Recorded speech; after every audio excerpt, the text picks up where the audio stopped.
Seguimos las noticias sobre el cirujano vascular acusado de matar a su exesposa y su esposo en Columbus, Ohio. Un gran jurado de Ohio acaba de acusar formalmente a Miguel McKee de 5 cargos, y ya no solo enfrenta cargos de asesinato. ¿Qué revelan los nuevos cargos? Las dudas sobre lo sucedido en la casa de Mónica y Spencer Tepe el 30 de diciembre. Estamos en el caso presentado por Ley y Crimen. Soy Christian Stewart.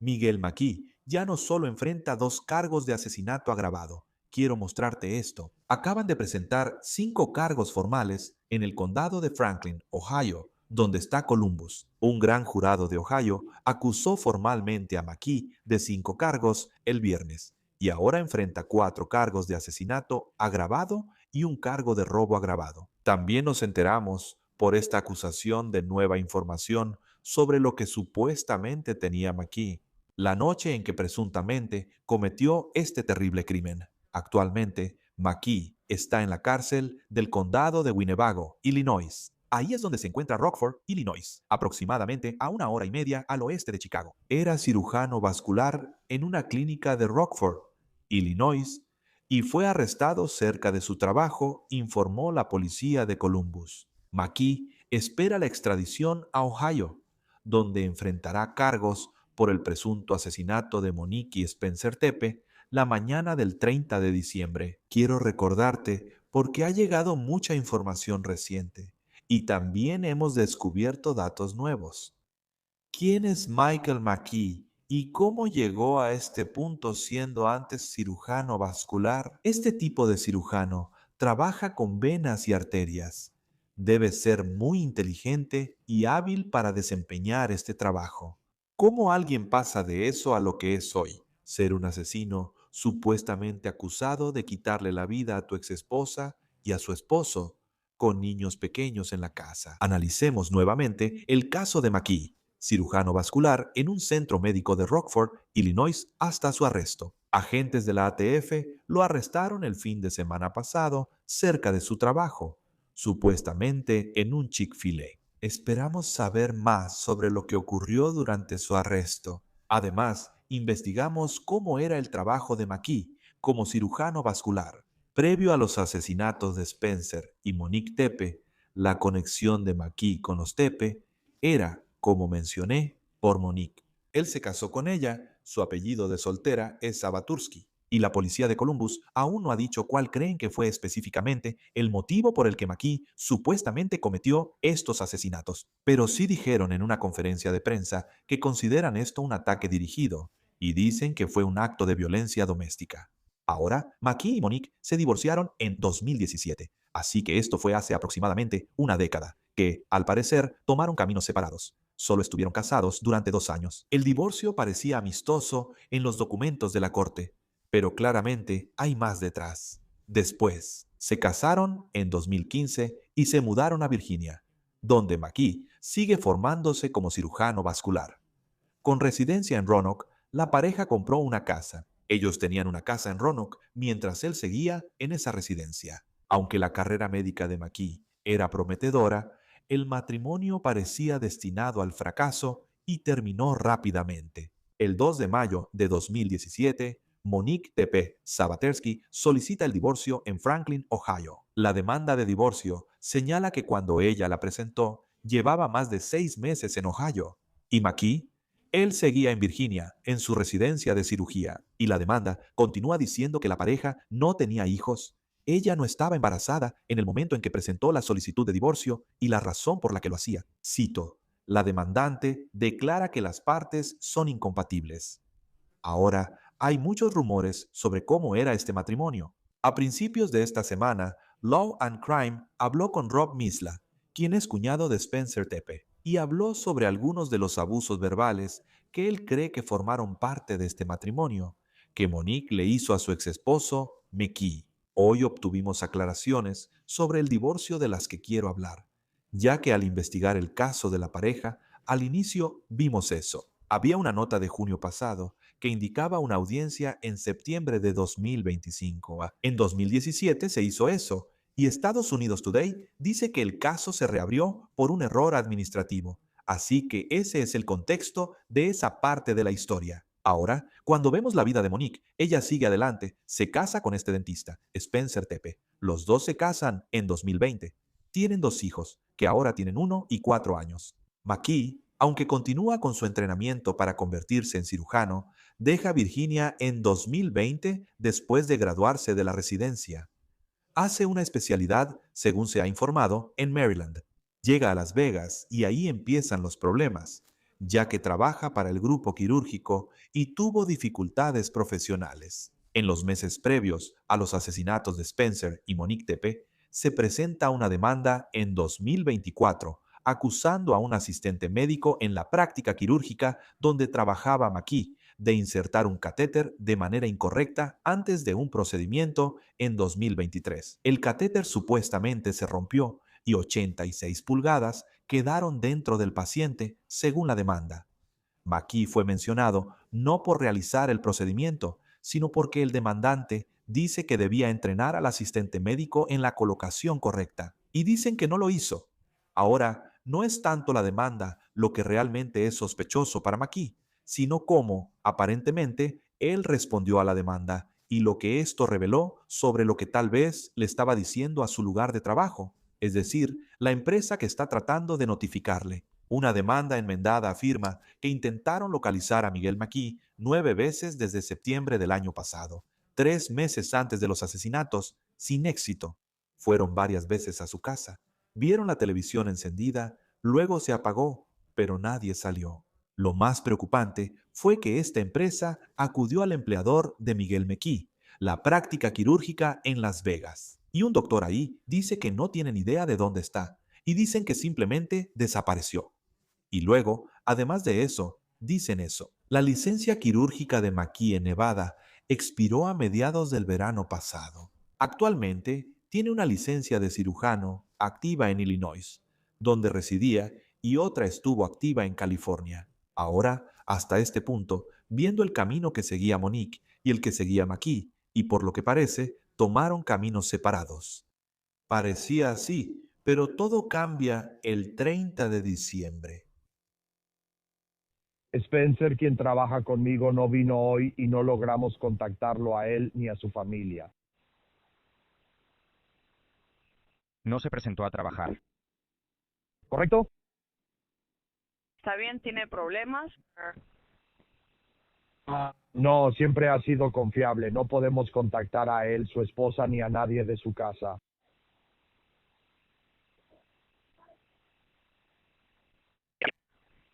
Ah, so His you're two in kids are Florida. now home. Dueño del negocio en Florida.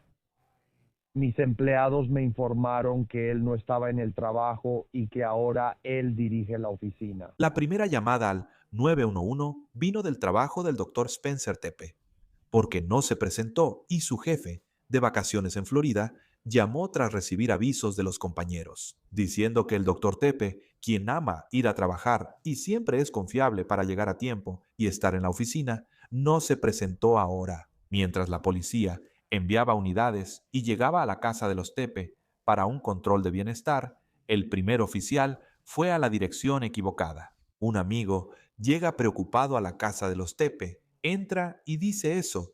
Spencer fue hallado muerto en una habitación. La policía informa que los Tepe fueron hallados en el segundo piso de la casa, con varias heridas de bala. Hay un cuerpo, hay un cuerpo. ¿Hay un cuerpo adentro? Ya. ¿Está bien? Espera un segundo. Te pongo en la línea con un médico. Listo. Miguel McKee fue arrestado el 10 de enero en Rockford, Illinois. La policía no ha informado qué comunicación tuvo con McKee en la investigación, lo que los llevó a creer que él mató a Monique y Spencer Tepe. En la conferencia, el jefe de policía afirmó con seguridad que tienen al sospechoso correcto. Al principio, solo acusaron a McKee de 2 asesinatos. Esos cargos luego pasaron a 2 de asesinato agravado. Y el viernes surgió nueva información de la que hablamos ahora. McKee fue acusado formalmente por un gran jurado de 4 cargos de asesinato y uno de robo agravado. Aquí está la acusación formal en Law and Crime, donde puedes ver los cargos de asesinato agravado. Tienen especificación por uso de arma automática, barra, silenciador o exhibición de arma de fuego. En la acusación formal se indica: los miembros del gran jurado encuentran y especifican que Michael McKee portaba un arma de fuego con silenciador o supresor en su poder al cometer el delito. Parece que los fiscales creen que él tenía un silenciador en el arma usada para matar a Monique y Spencer Tepe. Respecto al quinto cargo, de robo agravado, ahora él lo enfrenta. El gran jurado consideró que había pruebas suficientes de que McKee entró sin permiso a la casa de los Tepe y que o bien estaba en posesión de un arma mortal o intentó, amenazó o causó daño a otra persona, lo cual sabemos que supuestamente hizo ambos factores calificativos, según la ley de Ohio. Ahora sabemos que la policía cree tener el arma homicida usada. McKee vivía en este condominio de lujo en Lincoln Park, Chicago. Sus vecinos enviaron estas imágenes de la policía en el edificio. Tras el arresto de McKee, un oficial vigiló su departamento en el piso 12 todo el día durante la investigación. El jefe de policía de Columbus informó que hallaron varias armas en su departamento y una de ellas podría tener un vínculo preliminar. Está relacionada con la escena del crimen. Antes del arresto, los medios locales informaron que se hallaron casquillos en el lugar. Así que es una evidencia muy crítica mientras están construyendo su caso ahora. También puede que recuerdes esto. Este video muestra a la persona de interés caminando por el callejón detrás de la casa de los Tepe cerca de la hora del asesinato. Entre las 2 y las 5 de la mañana del 30 de diciembre, esta persona vestía todo de negro. Esta persona evitaba mirar a las cámaras y dicen que creen que esta persona es Miguel McKee. Según la policía, fue gracias a las cámaras de videovigilancia solicitadas al público. Eso fue realmente una evidencia clave para rastrear a esa persona de interés, a alguien con quien querían hablar, según dicen, esa persona de interés. Luego se dirigió a un vehículo que llegó poco antes del asesinato de Spencer y Monique, y luego el vehículo se fue poco después hacia Illinois, y el vehículo estaba registrado a nombre de Miguel McKee. Algo que aún no sabemos, incluso tras la acusación por el cargo de robo agravado que enfrenta Miguel McKee. ¿Cómo pudo entrar a la casa de Spencer y Monique Tepe? Esa sigue siendo una gran pregunta sin respuesta en este momento. La policía reiteró que no hubo señales de entrada forzada. McKee sigue en la cárcel del condado en Rockford esperando extradición. La semana pasada apareció brevemente en la corte y renunció a la audiencia de extradición. Ahora realmente depende de la policía de Columbus, quienes dicen que están en el proceso de organizar la logística para llevar a McKee a Ohio. Si, por cualquier razón, él no está de regreso en Ohio para dentro de una semana a partir de este viernes. El 23 de enero hay una audiencia de seguimiento en su caso. Únase ahora para hablar de este nuevo desarrollo. Rich Schoenstein, abogado litigante, gracias por acompañarnos en Law and Crime. ¿Qué podemos hacer? Porque vemos, y en este momento, todavía estamos trabajando para conseguir la acusación formal nosotros mismos. Pero esta acusación de 5 cargos, por lo que podemos ver en los registros judiciales en línea, ¿qué interpretas de eso? Parece una acusación por asesinato agravado, el cargo más grave. En realidad hay 6 posibilidades distintas. Bajo la ley de Ohio, el asesinato agravado es el cargo más grave y puede recibir las penas más altas, incluso la pena de muerte. Aunque todavía no veo ninguna indicación de que estén buscando eso. Y normalmente se basa en la premeditación, que si ves lo que estamos escuchando sobre esta acusación, parece ser lo que las autoridades piensan que ocurrió aquí. Y está la otra parte, el uso de armas automáticas, silenciador o exhibición de un arma de fuego. ¿Eso significa que supuestamente usó un silenciador en estos asesinatos? Me gustaría ver la acusación formal real. Sé que acabas de decir que la estás buscando. Eso tal vez lo indicaría, pero sí sugiere potencialmente que se usó un silenciador y eso sería un factor enorme en este caso. Sí, hay muchos detalles que aún desconocemos y seguimos trabajando. Mientras grabamos esta entrevista, intentamos obtener la acusación formal. Primero enfrentaba 2 cargos de asesinato, luego aumentan a 2 de asesinato agravado. Por supuesto, se le acusa de haber matado a 2 personas, Spencer y Monique Tepe, pero ahora enfrenta 4 cargos de asesinato agravado. ¿Por qué sería eso? No estoy seguro. Salvo distintas teorías, uno esperaría un cargo por víctima. Como hay 2 víctimas, serían 2 cargos. La primera vez, pero tal vez si uno es bajo una especificación de arma de fuego y otro bajo alguna otra teoría, podría haber múltiples cargos por la misma víctima. He visto que a veces lo presentan así. Fue acusado por un gran jurado en el condado de Franklin, Ohio, donde está Columbus. Sé que existe esa frase cliché que la gente dice, como lo del sándwich de jamón, que podrías acusar formalmente a un sándwich de jamón. Pero, ¿qué fue lo que realmente hicieron los fiscales para llegar a este punto en el que ha sido acusado formalmente? ¿Qué significa esto para el caso en adelante? No es tan fácil lograr una acusación formal, pero sí se puede, ya sabes. La razón por la que lo mencionan de esa manera es porque solo escuchas a la fiscalía frente al gran jurado. No tienes defensa ni contrainterrogatorio de testigos, así que es fácil. Obtener una acusación formal es mucho más sencillo que probar la culpabilidad más allá de toda duda razonable en un juicio. Así que la fiscalía habría ido ante ese gran jurado con cualquier evidencia que tengan y si tienen pruebas de eso. Esta persona viajó de Illinois a Columbus. Llegó a la casa en medio de la noche, tenía un arma o un silenciador y luego se fue y regresó. Y hay pruebas de que 2 personas fueron asesinadas por disparos de arma de fuego. Eso probablemente sea suficiente para obtener una acusación formal. Si además de eso pudieras mostrar algún tipo de registros, no sabemos qué tienen las autoridades en cuanto a pruebas.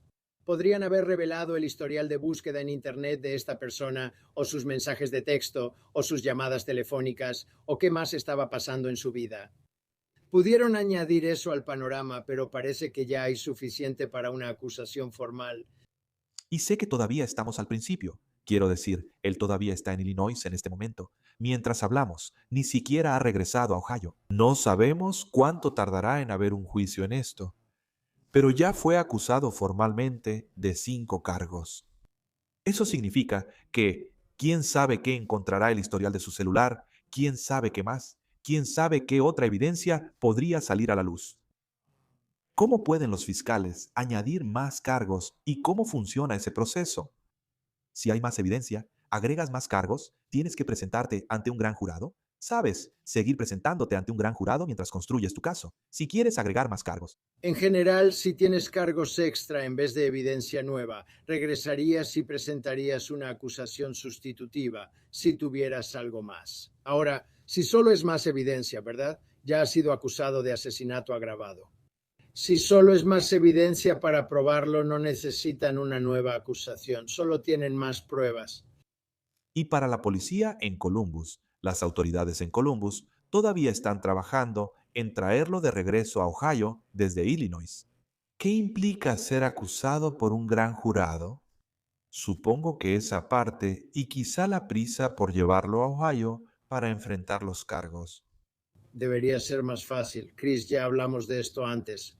Crecí en Columbus, así que realmente es mi ciudad natal, pasé algunos años ahí.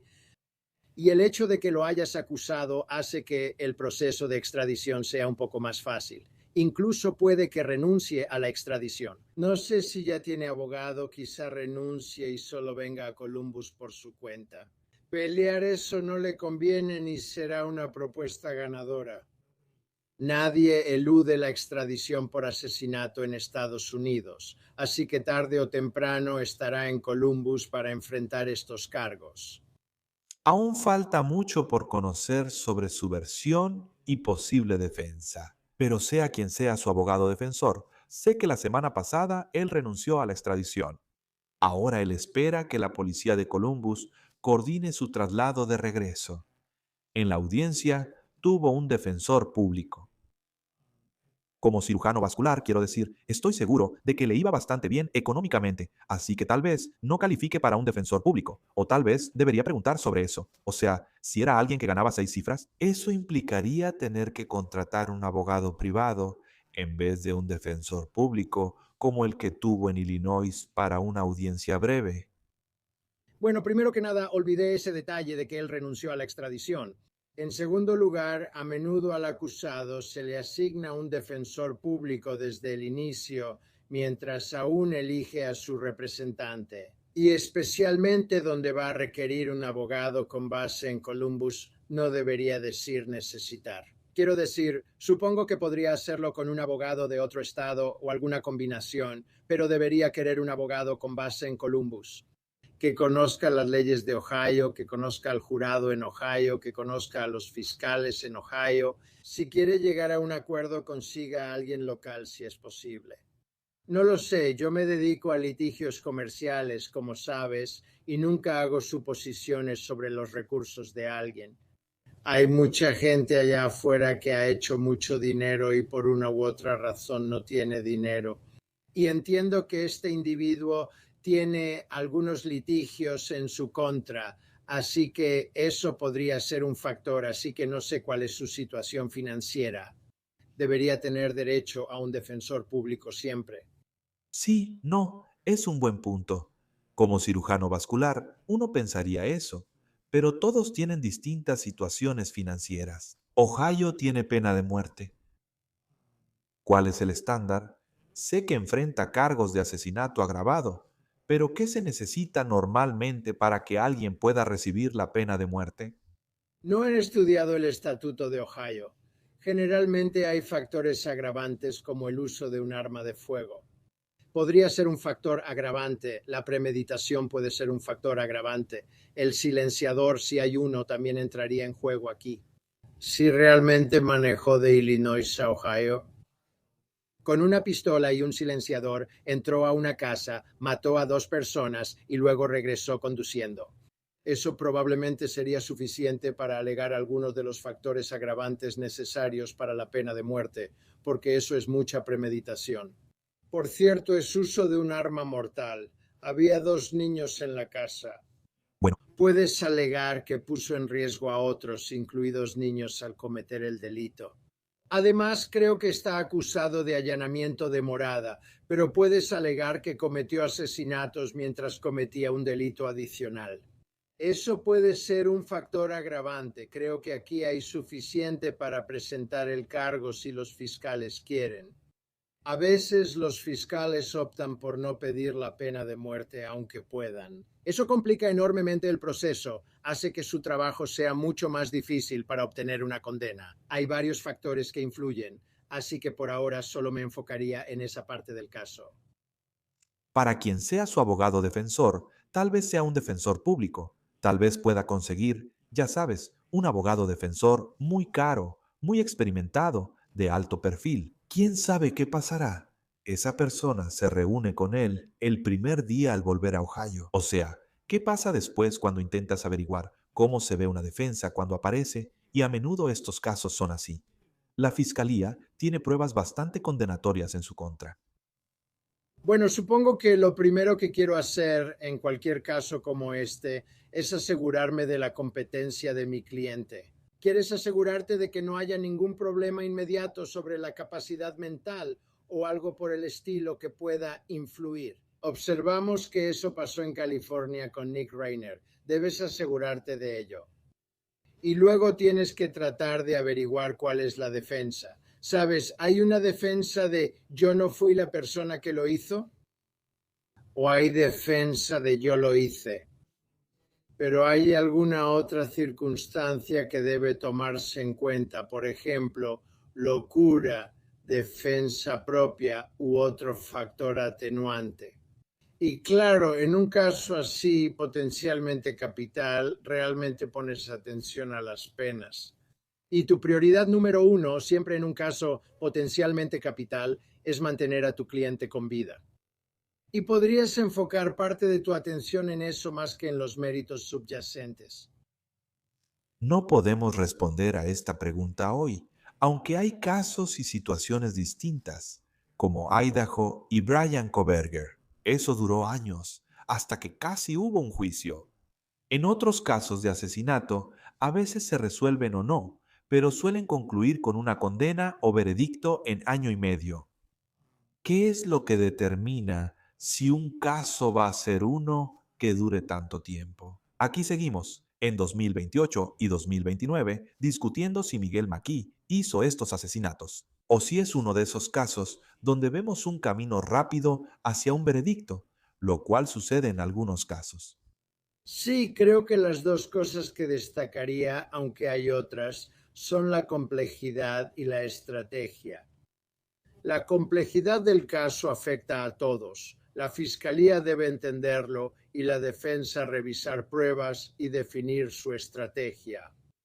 Así que los casos donde hay múltiples víctimas, especialmente casos con diferentes víctimas en distintos momentos y lugares, como hemos visto a veces, ocurren en largos periodos o con muchos testigos que deben ser llamados, pueden ser muy complejos y eso puede extender un caso en estrategia. El acusado tiene derecho a un juicio rápido, pero normalmente no lo invoca en un caso como este porque la defensa también necesita tiempo. La idea del juicio rápido es poner a prueba a la fiscalía para que vaya a juicio de inmediato, ya que crees que eso afectará su capacidad de presentar el caso.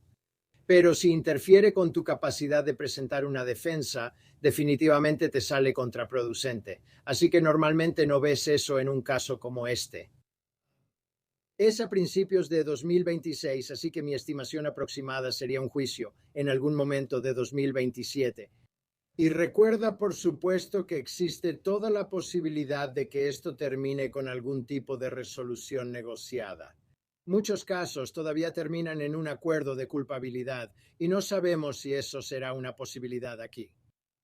Veremos qué pasa después. Él sigue en Illinois mientras grabamos esto, pero fue acusado por un gran jurado en Ohio. Rich Skonstein, abogado litigante, siempre es un placer tenerte en Law and Crime, oriundo de Ohio. Gracias, como siempre, por tomarte el tiempo de estar con nosotros. Gusto en verte, mi corazón está con la familia y la comunidad. De verdad, es muy difícil. Un asesinato brutal. Eso es todo por el caso presentado por Law and Crime. Suscríbete a nuestro canal en YouTube y Spotify y mira On the Case en Peacock. Soy Chris Stewart. Hasta la próxima.